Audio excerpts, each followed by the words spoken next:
ito ay rated SPG. Striktong patnubay at gabay ng magulang ang kailangan. Maaaring may masiselang tema, lengguwahe, karahasan, sexual, horror o droga na hindi angkop sa mga bata. Nabaliktad na ang mundo. Hindi na si Lilet ang inaaway ni Patricia ngayon, kundi ang mga taong nangaaway kay Lilet.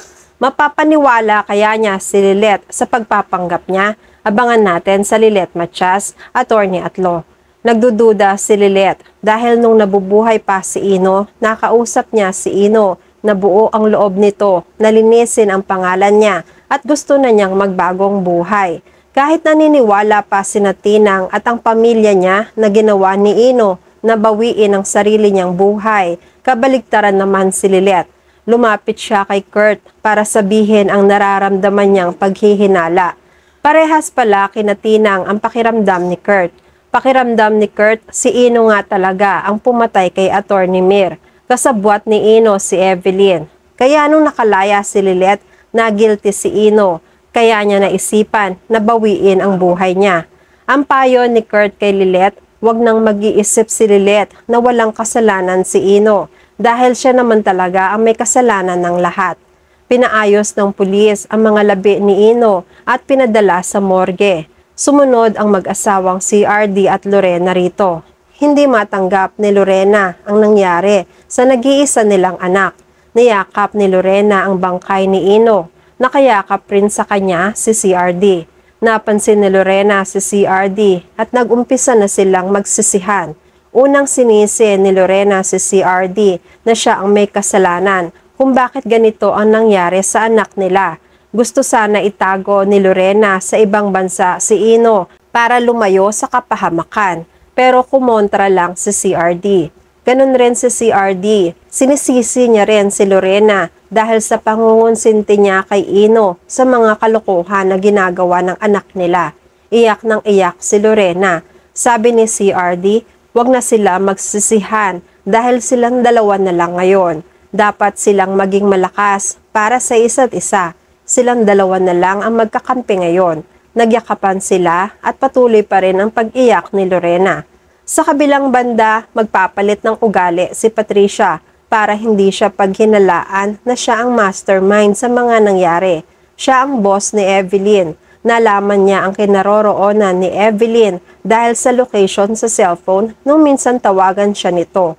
Alam ni Patricia na hawak ni Ino si Evelyn para paaminin kung sino ba ang nag-utos sa kanya.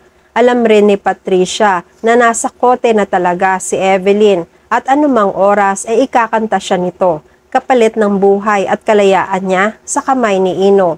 Ang tanging solusyon ni Patricia, kailangan mamatay ni Evelyn dahil baka malaman ang sekreto niya o maaaring naikanta na siya ni Evelyn kay Ino. Pagdating ni Patricia at ng mga tauhan niya sa lungga ni Ino, nakita at nakilala siya rito ni Ino. Nagulat si Ino. Sa pagkabigla ni Ino, eto na ang hudyat para isagawa ng tauhan ang utos ni Patricia. Yun din ang plano ni Patricia, ang patayin ang sino mang makakakilala sa kanya para walang butas at ebidensyang makikita. Sunod na plano nila ay obserbahan at manmanan ang mga pupuntahan ni Lilet kung saan man siya magpunta. Para makumpirma nila kung may nasabi ba si Ino o si Evelyn sa kanila. Nagsimula nang gawin yon ni Patricia. Samantala nagpunta si Lilet sa opisina ng Kingstone para makipag-usap kina Era at Trixie. Maayos na nakipag-usap sina Era at Trixie kay Lilet. Humingi ng tawad si Era kay Lilet. Dahil naniwala siya sa testimony noon ni Evelyn, hindi man lang niya inisip na hindi yun magagawa ni Lilet na kapatid niya. Siya sana ang kauna-unahang hindi naniwala dahil anak rin siya ni Mati. Panahon na sana na nagdamayan silang magkapatid dahil pareho silang nagdadalamhati sa pagkawala ng ina. Umiiyak si Era habang humihingi ng tawad kay Lilet. Naging emotional rin si Lilet. Tinanggap niya agad ang paghingi ng tawad ni Era. Naiintindihan kasi ni Lilet si Era. Nadala lang si Era ng nararamdaman niya at ng lungkot sa pagkawala ng nanay nila. Nauunawaan rin ni Lilet si Era dahil naging ganun din siya nung hindi niya pinaniwalaan si Trixie na kapatid niya rin. Andito si Lilet para makipagbate at tapusin ang hidwaan nila. Ganun rin kay Trixie. Humingi ulit ng tawad si Lilet kay Trixie. Nasasaktan pa rin si Trixie sa hidwaan nila ni Lilet. Pero dahil pumanaw na ang taong dahilan kung bakit nagalit si Trixie, bigyan lang siya ni Lilet ng panahon na maghilom ang sugat. Hindi naman niya sinasara ang puso niya sa pagpapatawad kay Lilet. Masaya na silang magkakapatid. Andun si Atty. Renan. Kinongratulate niya si Lilet sa paglaya nito at pagkakapanalo sa kaso. Sports naman si Atty. Renan kay Lilet. Mga ilang sandali pa, dumating naman si Lorena na galit na galit. Pakiramdam niya, pinag-uusapan sila.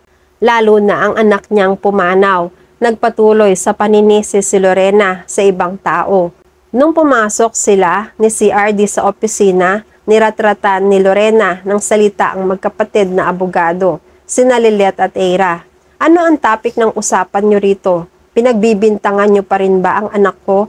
Wala na siya, pero pinag-uusapan niyo pa rin siya. Sa lahat ng ito, kayo ang dapat sisihin. Dahil sa inyo, kaya ako nawalan ng anak.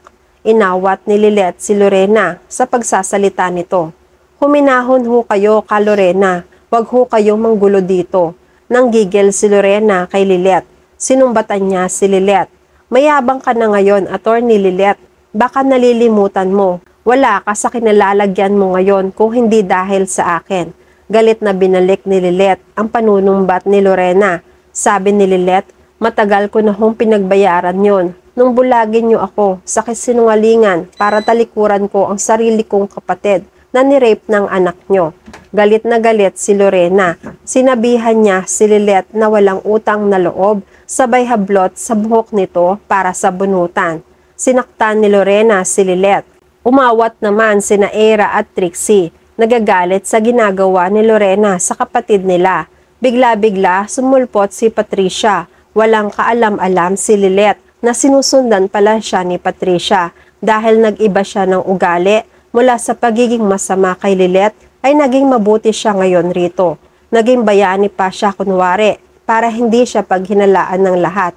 Nakita ni Patricia na sinasabunutan ni Lorena si Lilet. Sumugod si Patricia para umawat at kalabanin si Lorena. Hinawakan ni Patricia ang kamay ni Lorena at sinabing, bakit hindi ka humanap ng kasing laki mo? Nag-igting pa rin ang galit ni Lorena. Si Patricia naman ang pinagbalingan niya ng galit. Si Patricia naman ang sinabunutan niya. Nabaliktad na ang mundo. Sila naman ang nag-away.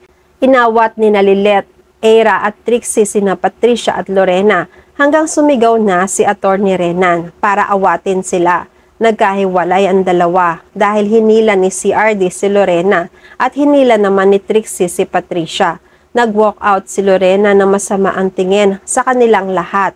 Naging madrama naman si Patricia. Hindi makapaniwala si Lilet na pinagtanggol siya ni Patricia. Hindi alam ni Lilet kung magpapasalamat ba siya o hindi. Nagtaka si Trixie kung ano ang ginagawa ng nanay niya rito. Dahil wala namang abiso si Patricia na magkikita silang mag-ina. Patuloy ang pagdadrama ni Patricia para makuha niya ang loob ni Lilet. Sinabi ni Patricia, okay ka lang ba Lilet? Hindi makapaniwala si Lilet. Nakakunot ang noo niya. Ano pong ibig sabihin nito, Ma'am Patricia? Bakit niyo po ako pinagtanggol kay Ka Lorena? Sumagot si Patricia. Lilet, alam kong hindi ka panipaniwala ang pagbabagong buhay ko. Pero kung ito lang ang paraan para ipakita ko sa iyo na totoo ang paghingi ko ng tawad sa lahat ng nagawa ko, gagawin ko. Alam kong kulang pa ito sa mga nagawa kong kasalanan. Hayaan mo akong gawin ito para mapatawad mo. Patuloy ang panghihinala ni Lilet. Hindi naman siya agad-agad mahuhulog sa patibong ni Patricia. At yan ang mga pakakaabangan natin sa Lilet Matias, Attorney at Law. Please like this video and please subscribe to my channel. At magkita-kita po muli tayo sa mga susunod pang episodes.